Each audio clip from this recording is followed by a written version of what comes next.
क्या भारत अब हर आतंकी हमले का पहले से ज्यादा निर्णायक जवाब देने की रणनीति तैयार कर रहा है? देखिए मोनिका जी, जो भारत की रणनीति अब लंबी वाली है। अब हम प्रोपोर्शनल रिटेलिएशन में बिलीव नहीं करते।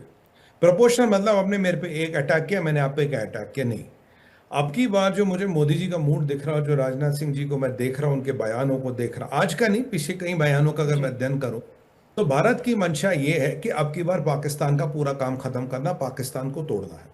और ये कहीं ना कहीं हमारे सेना के उच्च अधिकारियों के तरफ से भी ऐसे बयान आए हैं, माननीय रक्षा मंत्री जी के माध्यम से भी बयान आए। और कहीं ना कहीं जो मोदी जी का मुझे मूड लग रहा है ना, वो ये नहीं है कि भाई तुमने पहलगाम किया, हमने तुम्हारे 10 ठिकाने उड़ा दिए, नहीं। अब की बार पाकिस्तान को खत्म करना, पाकिस्तान को तोड़ना है। राजनाथ सिंह जी ने एक बार अच्छी बात बोली थी, बोला अगर हम पैदा कर सकते हैं तो, आगे उन्होंने बोला नहीं, मतलब खत्म तो कभी भी कर सकते हैं। तो पाकिस्तान में जो अंदर की बात है, पाकिस्तान को डर लगा। इमरान खान की बहन का स्टेटमेंट याद करिए।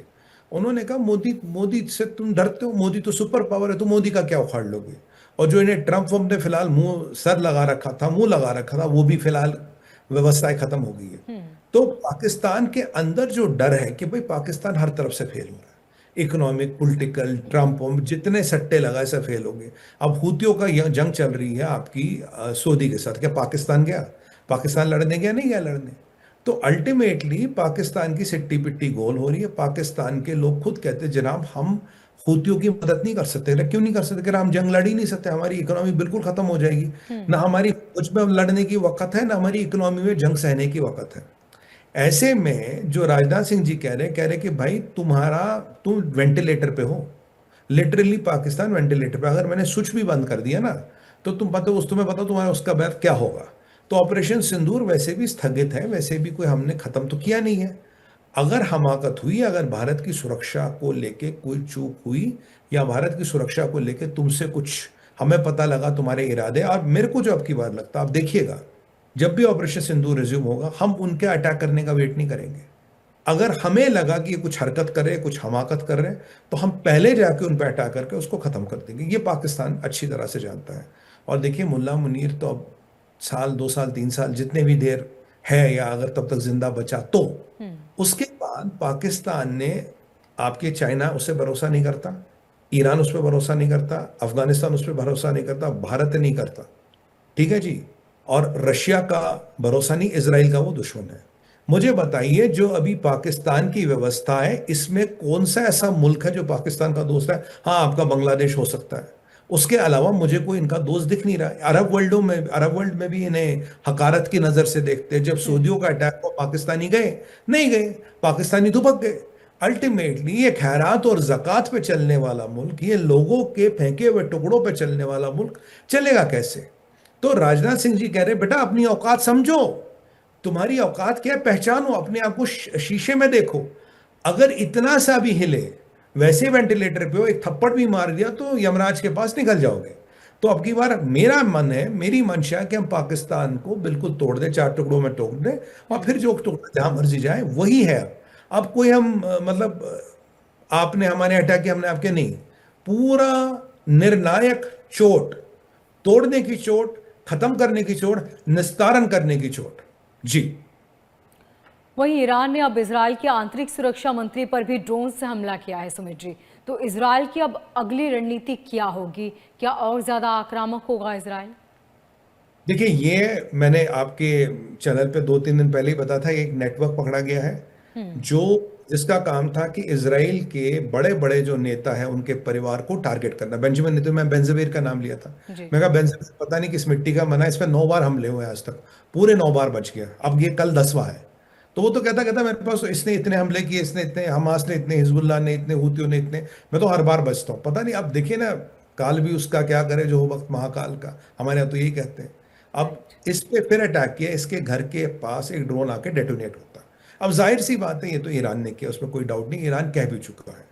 अब देखिए, आपने इंटरनल सिक्योरिटी मिनिस्टर को मारने की कोशिश की, तो आप नेतन्याहू के भी जाओगे, जनरल जमीर के यहाँ भी जाओगे, आप जो उनका फाइनेंस मिनिस्टर उनके यहाँ भी जाओगे, इसराइल कट्स के यहाँ भी जाओगे, विदेश मंत्री के यहाँ भी जाओगे।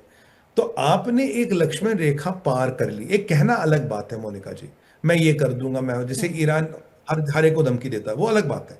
पर जब आपने एक लक्ष्मण रेखा पार कर दी, आपने ये ड्रोन के माध्यम से हमला किया, तो अब जो इजराइल वापस करेगा उसे कहेंगे रिटेलिएशन, उसे कहेंगे रिटेलिएशन।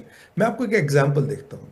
देखिए, ये ममदानी जो है, ये कहता है जी मैं नेतन्याहू को अरेस्ट करूंगा, इसने जेनोसाइड किया, जबकि इसका कोई जुरिस्डिक्शन नहीं, इसके पास कोई पावर नहीं, अमेरिका आईसीजे का मेंबर नहीं, मार्को रूबियो भी बोल चुके, ट्रंप भी बोल चुके। फिर भी ये बेचारा जहादी कहता जी मुझे इसको पकड़ना है क्योंकि इसने मुसलमान मारे, मोटी सी बात ये है। अब एक और आपका किंग जहादी बैठा है आपका लंदन में, नाम है सादिक खान, ये पाकिस्तानी है, कहता है जी Netanyahu you are not welcome in London. अब शायद ममदानी को लगता है न्यूयॉर्क उसके बाप की जागीर है और सादिक खान को लगता है कि लंदन उसके बाप की जागीर है, हम यहाँ के शहंशाह, ऐसा उनको लगता है। अब एक बात बताएं, जब 7 अक्टूबर हुआ, ठीक है, आपने जाके बच्चों को मारा, आपने महिलाओं का बलात्कार किया, आपने बच्चों को माइक्रो में डाल के मार डाला, गर्दनें काटी, तब तो ममदानी और सादिक खान ने कंडेम नहीं किया, कुछ नहीं बोला। अब जब इजराइल वापस जवाब दे रहा उस हरकत का ताकि हमास हिजबुल्लाह वो हरकत फिर ना करे, आप कह रहे हो जी जेनोसाइड कर दिया। मतलब जब तुम करोगे, जब तुम औरतों बच्चों को मारोगे, 1200 2-3 हजार लोगों को मारोगे, तुम जहाद कर रहे हो। बोलोगे जहाद तो हमारा फर्ज है, और जब उस जहाद को रोकने के लिए, अपनी सुरक्षा के लिए मैं कार्रवाई करूंगा, बोलोगे भाई साहब ये तो जेनोसाइड है। मतलब अगर मुसलमान कहीं जद में आ गए तो जेनोसाइड हो गया, जब मुसलमान अटैक करेंगे तो वो कोई बात नहीं है। ये धारणा इजराइल के साथ नहीं चलती। ठीक उसी तरह से आपने बेंजवीर के घर पे अटैक किया, अटैक विफल हो गया, बट इजराइल जब अटैक करेगा आपके नेता मरेंगे, 100% मरेंगे। अब किसका नंबर आ गया तो मुझे नहीं पता, तो नंबर आएगा। आपने ये शुरू नहीं करना चाहिए था, बेंजवीर के घर पे अटैक नहीं करवाना चाहिए था, आपने कर दिया। अब बेंजवीर अब बहुत ही रिपल्सिव आदमी है, बहुत ही मतलब वो बदला लेने की भावना रखता है, और बहुत ही जबरदस्त ऑर्थोडॉक्स जीव है। ये वापस हमला करेगा। और इनका जो फाइनेंस मिनिस्टर है उसका बेटा भी जख्मी हुआ, वो आईडीएफ में लड़ता, उसका बेटा जख्मी हुआ। इन सबके बच्चे फौज में हैं, ऐसा नहीं कि बच्चे भी मंत्री बने घूम रहे, नहीं, बच्चे भी फौज में हैं, काफी लड़ चुके हैं, काफी लड़ रहे हैं, काफी घायल हैं। तो ये मान के चलिए ईरान के किसी बड़े नेता का या बड़े कमांडर का नंबर आने वाला है, और मैं आपको बता दूं 7-8 दिन में ये नंबर भी आ जाएगा। ये भी मैं आपके टीवी पे घोषित करता हूँ, 7 से 8 दिन में ये नंबर आ जाएगा, क्योंकि इजराइल इतना लंबा हिसाब नहीं पालता। बाकी ममदानी हो या सादिक खान हो, उन्हें जरा चीजों को ब्रॉडली देखना चाहिए। ये वो एक कहावत है ना मोनिका जी, हम करें तो कैरेक्टर, हम तुम करो तो लाम लीला, हम करें तो कैरेक्टर डीला। ये वो वाली बात भाई, जब तुमने इजराइल में घुस घुस के किया तब तो तूने नहीं बोला जेनोसाइड है, तब तो तुमने बोला जहाद कर रहे भाई। जब इजराइल रिटेलिएशन कर रहा है या अपना बचाव करने का प्रयास कर रहा, तब तुम कह रहे हो जी जेनोसाइड है। तो मतलब यहां दुनिया में हिपोक्रेसी की लिमिट है। दोनों चीजों को आप कंडेम करो, दोनों चीजें गलत है, बट एक चीज ठीक है, एक चीज गलत है। ठीक उसी तरह से या तो आप बेंजामिन पे ऐसा अटैक करते कि उन्हें कुछ हो जाता, आपने नहीं किया, अगर वो जिंदा बच गया तो आपके कुछ लोगों का नंबर 101% आएगा। जी।